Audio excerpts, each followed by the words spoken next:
What if we played yes and when it comes to traveling? Do you want to know what that is? Stay tuned and I'll tell you more. Welcome to Ink and Pen Adventures. I'm Lorianne, your host, and we'll get right into it.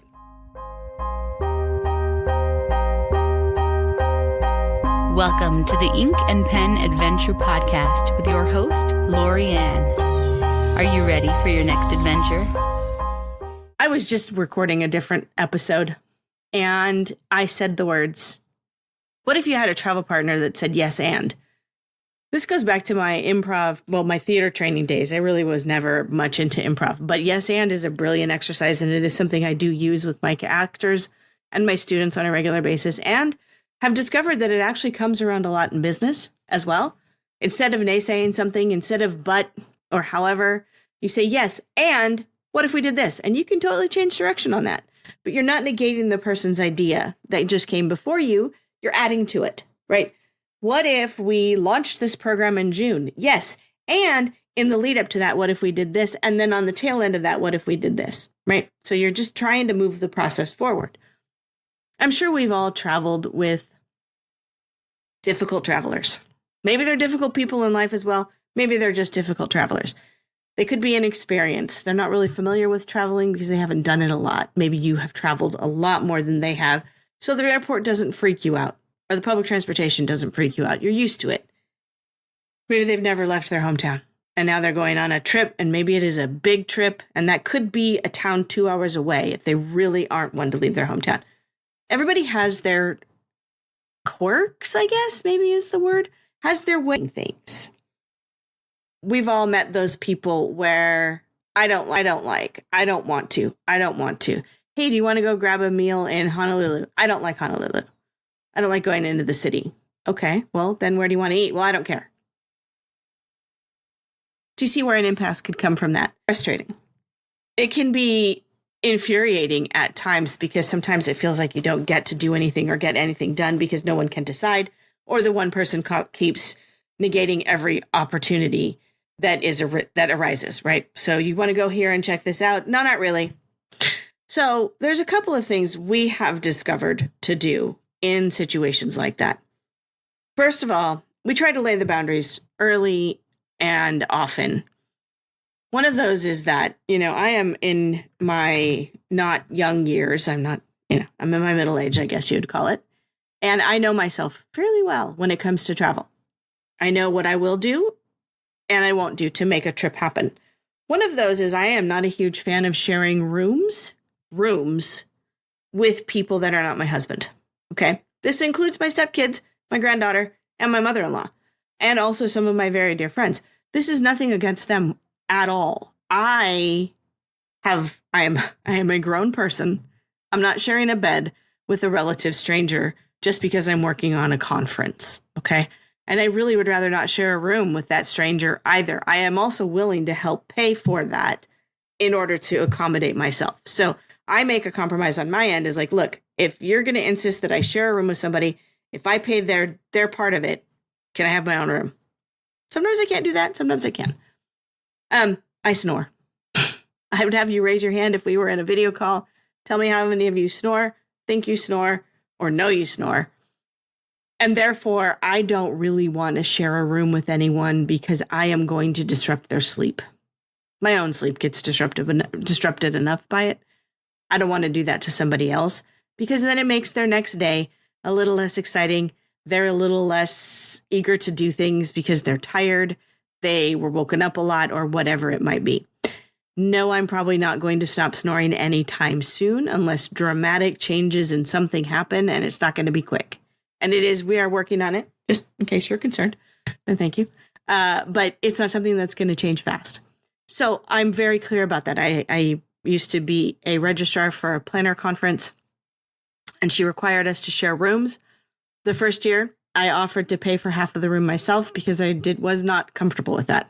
I didn't really know these women that well at the time, and I wasn't comfortable sharing a room with them. The second year, my husband came with me, so we got our own room. And the third year was 2020, and the person I was supposed to share my room with ended up not coming because that was literally right before the pandemic started. It was one of the weekends that things started to shut down here in California. But I was very clear with everybody and made sure that, I told the person who was setting up the rooms, I said, please make sure my roommate knows. They didn't tell him. I told my roommate themselves to please understand that I've tried to not have to share rooms, but here you go. I snore. Oh, thank you so much. I'm good. I'll bring my headphones. If she hadn't known that, that could have ended up being a really uncomfortable situation for both of us. So what traveling with other people, make sure it's really understood also what your goals are for the trip, what their goals are for the trip, and try to go into it with a yes and mentality. When we go to Hawaii, I have now been to Pearl Harbor, I think 5 times. Personally, I don't need to go back. Personally, me, myself, I have seen it, been on the Arizona each time. I've been to both the battleship and the submarine. I've done the tour. I have done the gift shop. There's a bunch of other things. I've done all of that. I am good. However, if I'm going with someone who's never been, then I'm absolutely going to go again. So when they say that and they ask me if I want to go, I say, I'm good. But if you want to go, I'm good. And if you want to go, I'm happy to go with you. Right? Do I want to go to Pearl Harbor? Not really, because I've been multiple times.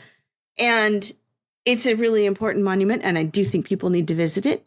And if you want to go, I'll go with you. Absolutely. Okay. So I think for me, that mindset shift into, do you want to? Yes. And then what if we grabbed malasadas from Leonard's on our way back? Sure. It gives a little treat for me. We get to go do what they want to do, and we're all together, and then therefore we're happy. The other option is to always say, you know what? I don't really know that I want to do that, but I'm just going to hang out here. You all go and have a good time. Not feeling like if they're going to go do something without you, you're being left out. If you choose to stay behind, it is absolutely okay. Yes, they're going to want you to come with them. Yes, they're going to want you to spend time and hang out with them. We have traveled with folks a couple of times to Hawaii who all they wanted to do was hang out at the resort. And that's great, like once or twice. But I want to go do things. I want to go see and experience the cultures that I'm visiting. And I love the Hawaiian culture. I love the people, and I love the food that is native to Hawaii over the chain restaurants. As much as Cheeseburger in Paradise is really cool, it's still kind of a chain restaurant. You can find it elsewhere. What can I find only in Hawaii, only on the Big Island or Oahu or Kauai, right? And to do that, sometimes you have to get past people's food issues, right? I'd love to go have sushi. Yes. And can we make sure it has also chicken teriyaki? Because we have someone who doesn't eat fish. And, if I know someone doesn't eat fish, I'm probably not going to suggest sushi. I might bring it up as a list of 3. I could do sushi. I could do Hawaiian food. I could do a burger place. Okay. Or a Mexican place. That way it gives people an option instead of putting out there. And that's another thing. Put out options of things you want to do. It's like, oh, I really want to make sure that I hit this and that. What else do you see on this list?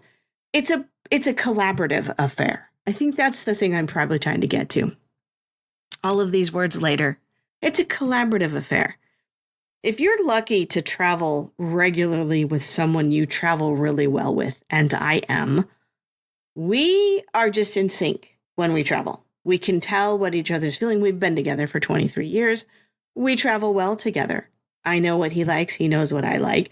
I also know when he's resource deficient, when he's run out of water or food, and he knows the same for me, because often I don't recognize it myself.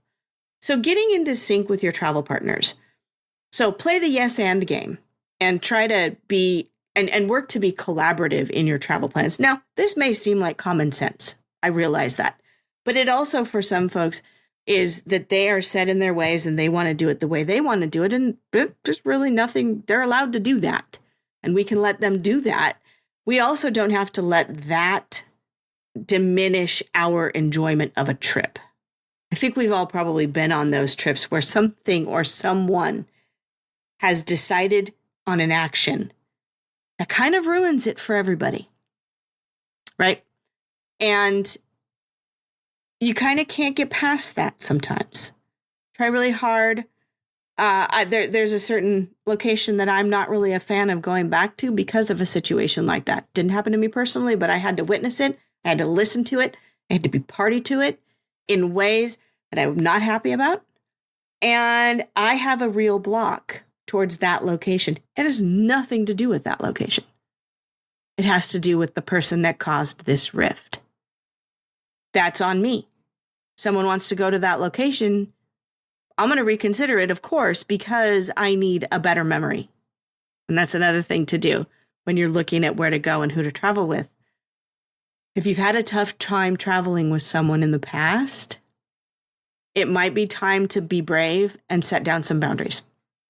Okay? Let's say the last time we did this, I had a few reservations. I had a few issues arrive, come up, whatever. And I'd like to address that because I am feeling less than excited about this, and I really want to get excited about this trip. It's being honest as well. Not every location is going to be your favorite. Not every person to travel with is going to be your favorite. There are people I probably wouldn't travel with again. Right? Not very many, really aren't. It's a very, very small list because it takes a lot for me for you to get on that list. I know that sounds horrible, but there are some, it's like, oh, that was difficult. That was really difficult, and I'm not sure I'm going to be up for that again. However, I am a changing and growing human being, and as I get older, I discover that where a lot of people often get less tolerant, I'm trying to be more tolerant of my surroundings and my life and my people and my situations and everything, because people are really important to me, and so are experiences and adventures, and I can't do one without the other. And I'm going to quote Mel Robbins because I think this theory is really pretty brilliant. It's the let them theory. And if you haven't checked it out, she has a podcast and she talks about it. She has a book she's written. Follow her on Instagram. She talks about it a lot. She's really implemented it strongly in her life. And it's the let them theory, which is learning to understand what you can and cannot control and living within that. You cannot control other people's actions or behaviors. You can control your response to them. So let them do what they're going to do and let me respond to the way I feel is appropriate, whatever that may be. Let them go off on their girls' weekend trip, which is one of her stories that she talks about. Go off on their girls' weekend trip without me. As I sit and spiral downward, I start to begin to reflect that maybe I haven't been the best in reaching out to them. Maybe I was not even on their radar. They didn't ignore me. It was not even in their world to invite me. Let me reach out to X, Y, or Z and have a coffee date and get to know them again. Get back in. If I really want to be friends with these people, let me get back into that. And then maybe the next time I'll set up the girls' trip. Let me set up the girls' trip, right? Take the control of what you can control. And this goes for traveling as well. The person coughing on the plane, the person cutting in line, the person standing too close to the entrance to the airplane when they're in the last boarding group, but they're lining up there with first class folks because they have to get on that plane. Yeah, it's frustrating. And is it always going to work? No, but let them do what they're going to do. Your energy will pay off in the end. It really will. So yes, and try yes, and try collaboration. And just let them do what they're going to do and let you take control of what you can control. And I wish you a very, very good trip on wherever your next journey may take you. I'd love to know. I also love to know what you think of this idea and anybody who has done improv or played the yes and game. I call it a game. It's not really a game. It's like an activity. In anything other than theater, I would love to hear about it because I think it is an interesting approach to this that dawned on me literally while I was recording another version of this topic. And so I thought, well, I'll do that instead. So yes, and collaboration and let them. And I wish you a bon voyage.